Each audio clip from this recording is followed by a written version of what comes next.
രണ്ടാമത്തെ കാര്യം 1.25 ലക്ഷം കോടി രൂപ കടമാണ് ഇദ്ദേഹം എപ്പോഴും പറയാൻ പാടില്ല.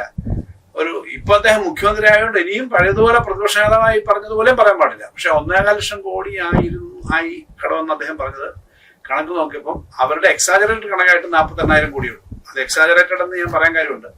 ഗ്രിഡ് ഡിസ്കൗണ്ടിങ്, ഈ സിവിൽ സപ്ലൈസിനൊക്കെ ഓരോ മാസവും സർക്കാർ കൊടുക്കുന്നതൊന്നും ഈ കടത്തി വരത്തില്ല. കാരണം ബില്ലുകൾ റേസ് ചെയ്ത് വരുമ്പോൾ അനുസരിച്ച് കൊടുക്കും.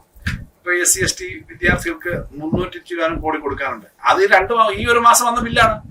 5,000 കോടി കഴിഞ്ഞ 5 വർഷം കൊണ്ട് കൊടുത്തിട്ടപ്പം ബില്ല് വന്നാൽ അപ്പൊ കൊടുക്കും. തെറ്റായ കാര്യങ്ങൾ പറയാം. SC ST വിദ്യാർത്ഥികൾക്ക് ഈ 300 കോടി കൊടുക്കാനുണ്ട്. നിങ്ങൾ എന്തുകൊണ്ട് കൊടുത്തില്ല?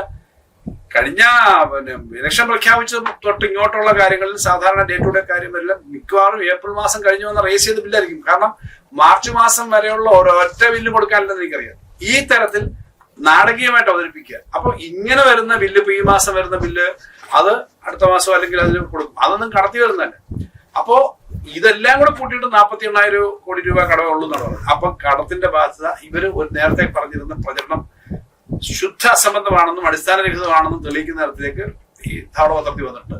ഇത് ഏതെങ്കിലും കാര്യം ഞങ്ങൾ പറയാത്തതുണ്ടോ? Budget document പറയാത്തില്ല. അപ്പൊ ധവളപത്രത്തിന്റെ കാര്യത്തിനകത്ത് ആ കാര്യം. പിന്നീട് കുറച്ച് ഫ്യൂച്ചറിലേക്ക് ഇവർക്ക് ആഗ്രഹമുള്ള ചില കാര്യങ്ങൾ നടത്താൻ വേണ്ടിയിട്ടുള്ള കാര്യങ്ങൾ അതിൽ പറഞ്ഞിട്ടുണ്ട്. അത് മെയിൻലി പ്രൈവറ്റൈസേഷൻ പോലുള്ള കാര്യങ്ങൾ.